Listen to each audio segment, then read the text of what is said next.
Hello there, this is Cookies, and today I'm going to go over a new game that I'll be doing, which is because I'm a subscriber to the False God, I'm joining his subs only game on Lucid's Discord called the False Pretenders, and in this game I will be playing EA Satis. It's I'm not a Satis expert by any stretch of the imagination, but it is the very first faction I ever played, where I got beat by normal AI, like on Dominions 4. I don't know. I think, oh gosh, maybe like 8 to 10 years ago. So, there, I thought since I finally started doing multiplayer about 6 months ago that I would give this nation a shot in a more competitive format. So let's see. So with EA Satis, you have a few cap recruit units. You have your Lizard King, which is a Holy 3, pretty cool unit. Um, you have the Lizard Heir, also a pretty cool unit. And you have the Serpent Dancer, which is a pretty mediocre sacred, but at least it comes with a built-in magic weapon, so you don't have to take magic weapons on your bless. And then you get 4 death gems and 2 nature gems. And you also start with heat scale 2, and you start in a swamp. So I guess first off, I'll just cover some of the national traits. Satis is made up of 2 races of lizards. You have the green lizards, which are herbivores, and you have the yellow lizards, which are carnivores. However, the green lizards have subjugated the yellow lizards and use them as slaves. So the yellow lizards kind of have a more tribal format, and the green lizards are kind of the more urbanized form of lizards. So, going through some of the national traits, the green lizards come with 7 poison resist. They're cold-blooded, they have swimming, so they can cross rivers, and they have swamp survival, so they can move in and out of your capital efficiently. The yellow lizards, at least the units, have the slave tag, the same swamp survival, but they only have 5 poison resist. So, kind of a unique thing to them. And then additionally, yeah, you have the slave tag for half upkeep as well. So they get a little bit of a morale malus, but they're also really cheap. Your primary units on this nation, in terms of interesting units, you have this guy who has a hat and a shield. So if you're running into an archer, like lots of archers, you can run some of these guys. You have this guy, which has a castle defense bonus. So if you're expecting to get sieged, maybe in the mid game or late game, you can gateway a large number of these guys into a fort, and maybe you won't lose the fort. You have these guys, which have a javelin and a shield. So they're your skirmishers. You have elite warriors who have a 20 damage trident, a really nice bite attack. They hit hard. They cost 15 gold though, but they're a really good unit, and they have low upkeep at 6. So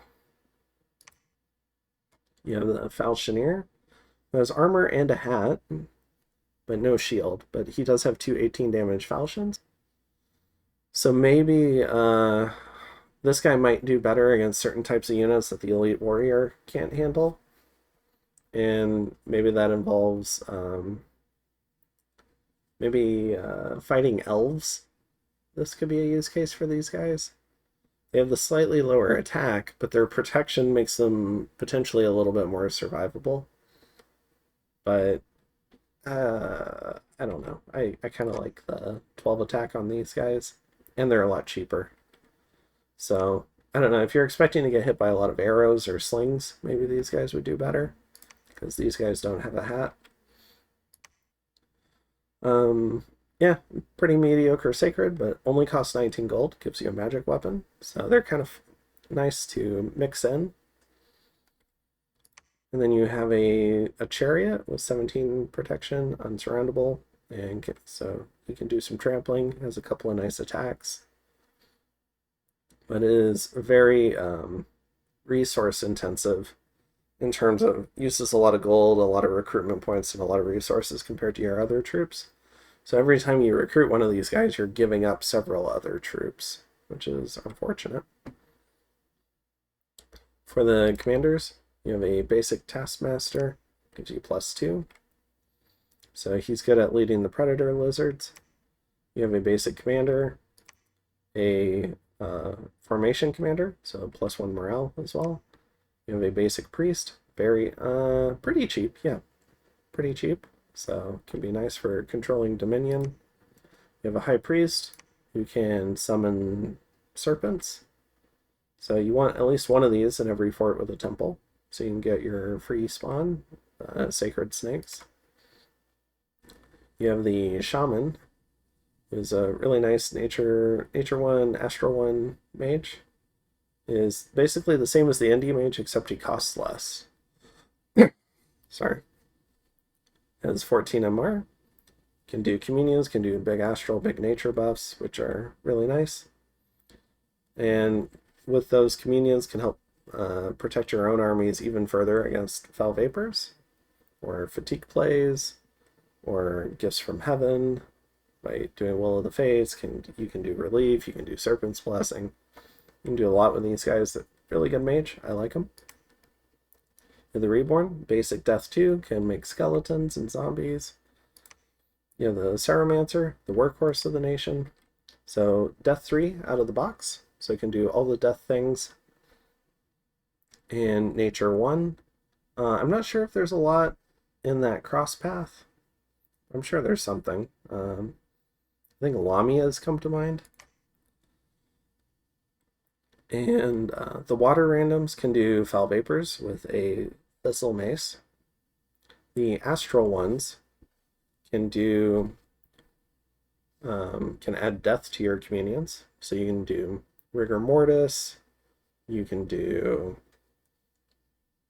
was it like horde of, like tons of horde of skeletons. You can do a lot of interesting stuff. I'd probably try to limit the death casting though, since it's probably off path casting, because you're probably using shamans as your slaves. So I'd be careful about it. Maybe give them a bow, tell them to shoot. With the astral ones can also potentially be magic dueled, but you can always recruit shamans to try and protect from that. The death randoms are death 4, which is really nice. Like a death 4 mage out of that you can just recruit. Breaks you all the way up death, which is not always trivial. And breaks you up there pretty quickly as well. So these guys can get any of the death summons, like, and especially with Skull Staff, you can just get whatever you want. And then the Nature 2s can do Nature 2 things and can break you up through nature. Nature 2 things could be various nature buffs. I mostly think of it as like a forging path. And then and a summoning path. And then the lizard heirs can go ahead and maybe you can do expansion with these guys. If you're gonna have a recruitable thug, it's probably gonna be this guy, maybe. In terms of thugs that aren't mages, your other ones would probably be this guy. And this guy has some pretty good stats, so maybe you could thug this guy. But you probably want him doing Holy 3 things. Claiming Thrones, Divine Blessing, Smites. You can do a lot with these guys. They're pretty cool troops. And then, okay, so we've gone over the units. in terms of pretenders, there's a lot of different ways you can take the nation. I'm just gonna do the one that I did like 12 expansion tests with different pretenders. But in terms of the one that I'm going to use, it's this guy. So Fire 4, Earth 4, Astral 4, and Nature 5. It's a Mage Bless. So we're doing Inspirational Presence, 2 times Reinvig, Arcane Finesse, and Recuperation. This is me experimenting with Inspirational Presence again. One thing that I will note is this guy can't move even by magic, and I didn't read the description, so part of my bless here was thinking I'd be able to teleport this guy, and I can't. But, so that's a mistake I made. But in terms of Inspirational Presence, what that can let you do is lead your, especially with the snakes from the High Priest, you can lead 2 squads with a shaman with reasonable morale, and that means you never really have to spend gold on commanders. You can spend gold on mages and just use those mages to do all the different things. In retrospect, may be a mistake. You can probably go ahead and recruit those ND commanders to lead your troops, and then the shaman can spend more time researching. But Fire 4 does break you into fire, which is nice, which is not a national path. Earth 4, Astral 4 breaks you into Crystal Gear, so any new types of mages that you get, you can plug them into your communions, which is really nice. Recuperation lets you potentially do turbo communions, where you can slap reinvigoration, they can rack up afflictions being a communion slave, and then they'll recuperate them away. Astral 4 breaks you into Astral, but recuperation enables Mind Hunt in the mid game, so you can forge crystal coins and the Starshine skull caps, and now you can build Mind Hunters in the mid game using your shamans, and if they get feeble-minded, they can just recuperate, which is pretty cool. Additionally, the recuperation can allow this guy to heal a little bit, and recuperation also opens up Tartarians in the late game, which is something you can definitely get to with your Death 4, potentially if you're really lucky, a Death 5 mage from your national lineup, but probably Death 4. So you can do late game immortal summons and from the death line and the nature line, and you can do late game Tartarian spam, and with recuperation you can just slap a shroud on them and heal that feeble mind, and you don't need to compete for Gift of Health, which is pretty nice. Additionally, reinvigoration +2 plus relief using your national nature mages allows you to do rigor mortis traps. You have 3 built-in reinvig on, so like the rigor mortis would have to be done by a Sauromancer who is not sacred, but you can give him a shroud if you want. But you could also slap like a shaman communion along with that Sauromancer. And with the reinvigoration and the and relief, and maybe just like a little bit of reinvig from an item, you can do rigor mortis, and you can happily keep casting through it, which is pretty cool. So it opens up fatigue plays later in the game, especially having broken into fire and death. So you can do like rigor mortis, heat from hell, and you have a little bit of water to try and break into water as well. So maybe you could even add like some of the water fatigue stuff. I'm forgetting the spell name. Also, what this allows you to do is the +2 magic dominion really helps your research, but also adds +1 pen. And then you have arcane finesse for +1 pen, and then a communion will add more pen, and then you can add pen gear, and you can do like probably some pretty nasty enslaved mind spam and Soul Slay spam, especially against Ione, and the Melkarts, which is part of the reason why I took Astral on this guy. And additionally, um, uh, the Mind Hunts will be more effective.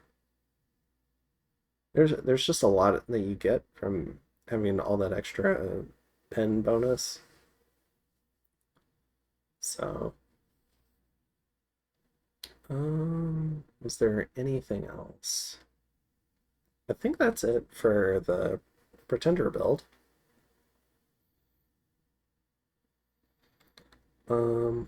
Let's see.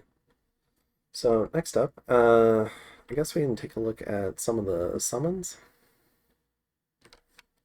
So let me flip it over to the mod inspector. Okay, and I'm back. Hopefully this transitions well. All right, so you've got a number of national spells. Some pretty stereotypical Pride of Lions stuff. In I guess this is Conjuration 4, and this is 5. So in a more interesting fashion, though, you do have Sacred Crocodiles and Monster Toads. And while your Cap Recruit Sacred isn't necessarily the coolest, your Temple Train Snakes are pretty cool. And then you've also got the Monster Toads, which are these guys. And you have the Crocodiles, which are these guys. And these guys are both pretty cool, and they're sacred, so you can potentially try to build a little bit of a bless around them if you wanted. I spent probably an hour or two trying to get a meme bless for Sacred Crocodiles working. I just had a really hard time getting to Conjuration 4 in a way where I could summon these guys, but slapping a lot of attack skill and like protection buff on these guys really does, and like magic weapons really kind of makes for an interesting time where you've got 73 HP, maybe like hard skin or something, and then you've got +4 attack, so you've got like 15 attack skill, and then a magic weapon bite. You can get pretty memey. There's these guys. Or if they got that same hardskin bless, they could trample a little bit further and spread their poison cloud more. Maybe you could do some sort of point buffing for regen on them, and body ethereal, some other stuff, and you'd really make a meme out of it. So, yeah, these two units might not seem that cool on the surface, but I think there's some really fun stuff you could try to do with them. And it's just like a fun option to have, especially for the mid game. And then you have the Quaddle, which is a really cool sacred mage. So it's Astral 3, Nature 3, Holy 2.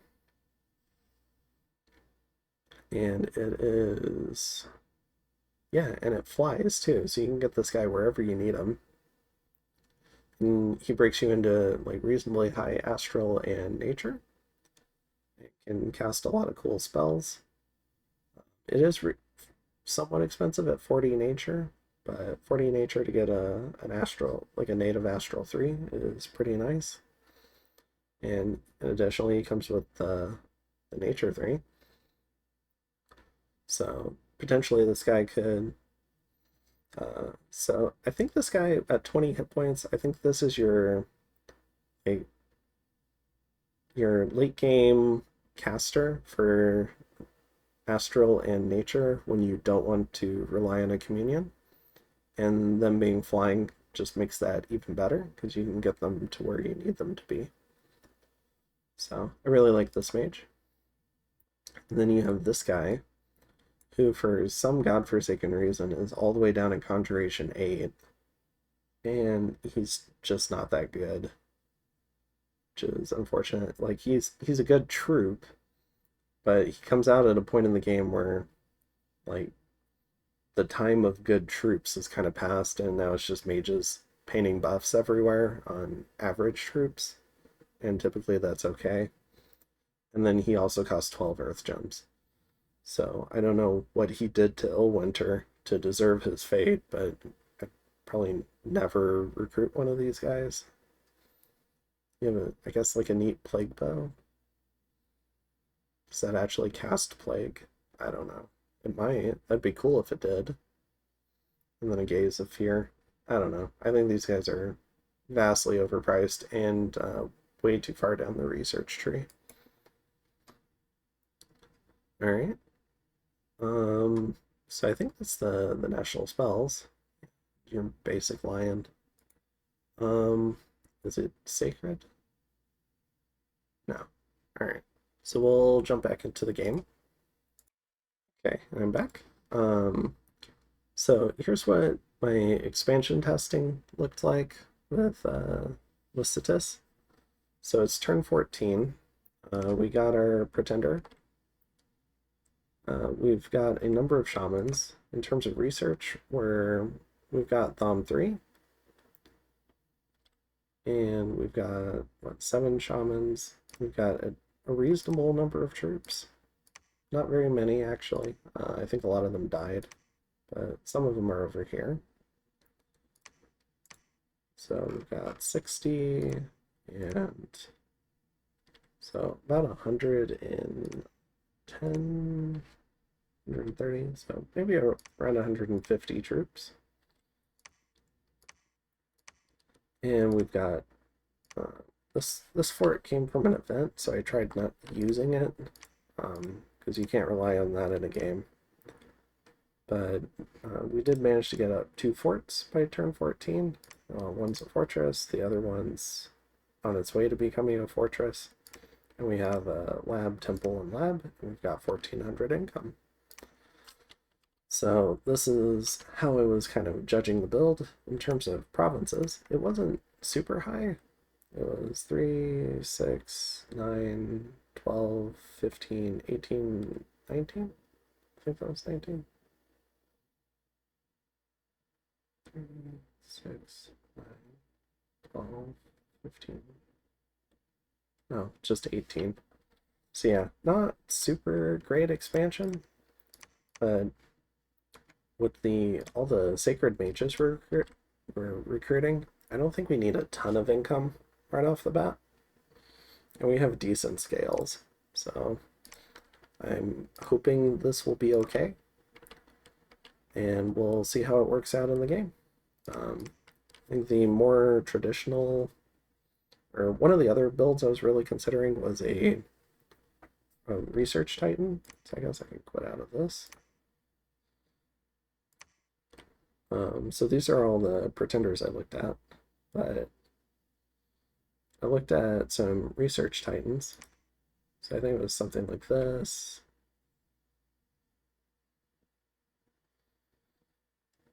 Yeah, I mean, you could do different things with it, but you could do like reasonably heavy on the scales. I think this one's awake. So you get a ton of research, like really quickly. With this one, you would just run straight down enchantment, and you would get the Sauromancers. That way you could get yourself a Foul Vapors caster, and you would rely on that and your Titan to defend yourself. That's probably a somewhat traditional build.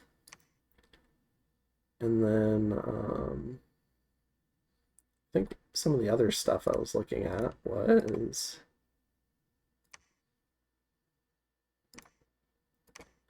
something like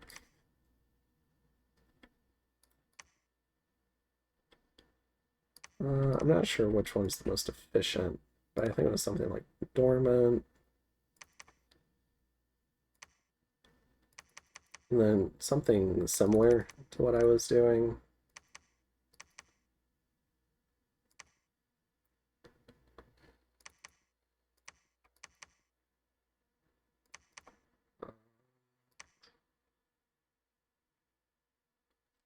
Maybe I don't do the recuperation. Is that what it is?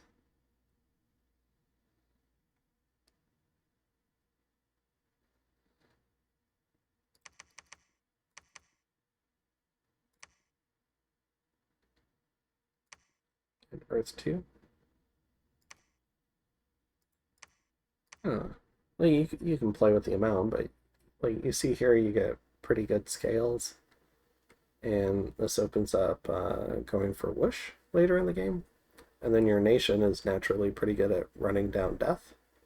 So you could do something like this, and it'll help you with your research quite a bit. And maybe for the bless, you could do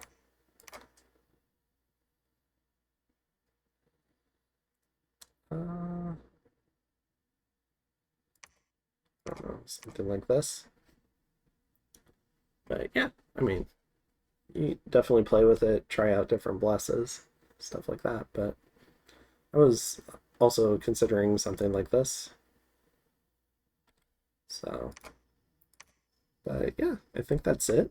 Um, Hopefully I'll do okay, and hopefully I don't die first. And I will see you in the next one. Have a good one.